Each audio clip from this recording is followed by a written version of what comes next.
திருச்சிற்றம்பலம். தினம் ஒரு திருமந்திரம். திருச்சிற்றம்பலம்.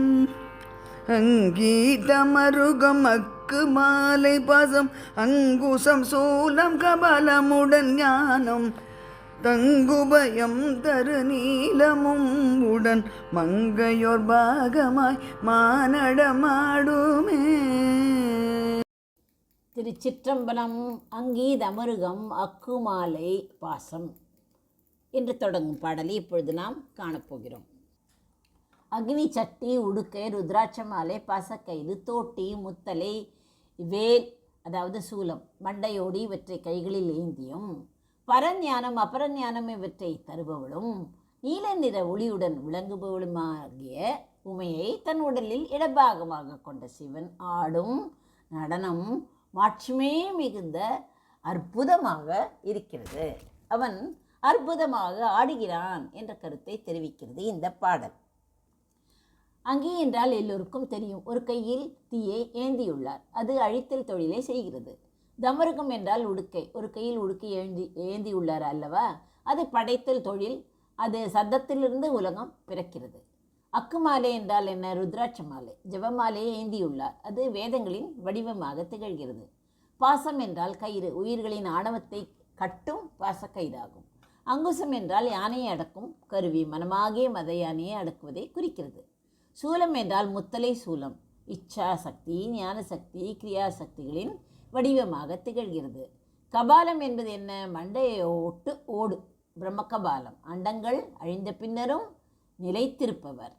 ஞானம், ஞான முத்திரை அல்லது அறிவு வடிவம். உபயம் தரும் நீலம் என்றால் என்ன? அடியவர்களுக்கு புகலிடம். அபயம் தரும் நீலகண்டம், விஷத்தை உண்டதால் நீளமான கழுத்து. மங்கையோர் பாகமாய் இவை அனைத்தையும் கொண்டு உமையவளை தன் உடலில் ஒரு பாகமாக கொண்டு சக்தி சிவம் இணைந்து அந்த பெரிய நடனத்தை ஆடுகின்றான் சிவபெருமான். சிவபெருமான் இந்த கோலத்திற்கு பின்னால் பல தத்துவ கதைகள் மறைந்துள்ளன. ஐந்தொழில் நாயகனாக விளங்குகிறான். எப்படி? உடுக்கை சத்தம் படைப்பையும், அபயக்கை காத்தலையும், நெருப்பு அழித்தலையும், ஊன்றிய கால் மறைத்தலையும், தூக்கிய கால் அருளுதலையும் குறிக்கிறது. அர்த்தநாரீஸ்வர தத்துவம் என்றால் என்ன? மங்கையோர் பாகமாய் என்று முடிவதற்கு காரணம் உண்டு. சக்தியின்றி சிவம் இல்லை, சிவம் இன்றி சக்தி இல்லை. உலக இயக்கத்திற்கு ஆண் தன்மையும் பெண் தன்மையும் சமமாக தேவை என்பதை விளக்கவே உமையவளை தன் இடபாகத்தில் கொண்டு ஆடுகிறான் சிவபெருமான். பாடலில் வரும் நீலம் என்பது பார்க்கடலை கலந்த போது எழுந்த ஆலகால விஷத்தை இறைவன் உண்டு உலகை காத்த கருணையை குறிக்கிறது. உலக துன்பங்களை தான் ஏற்றுக்கொண்டு உயிர்களுக்கு இன்பத்தை தரும் தியாகத்தின் அடையாளம்தான் அது. அவர் ஏந்தியுள்ள கபாலம் மற்றும் அக்குமாலை, அக்குமாலை என்றால் என்ன? ருத்ராட்ச மாலை ஆகியவை அவர் உலகப் பற்றுகளை கடந்த யோகி என்பதையும் அனைத்து ஞானத்திற்கும் அவரே ஊற்று என்பதையும் காட்டுகின்றன. சுருக்கமாக சொன்னால் இப்பாடல் சிவபெருமானின் சகல கோலத்தையும் விளக்குகிறது. அவர் கைகளில் ஏந்தியுள்ள பொருட்கள் ஒவ்வொன்றும் ஒரு தத்துவத்தை குறிக்கின்றன. இந்த ஆயுதங்களோடும் தன் சக்தியோடும், அதாவது உமையாகிய சக்தி அவளோடும் இணைந்து அவர் ஆடும் நடனமே இந்த அண்டத்தின் இயக்கமாகும்.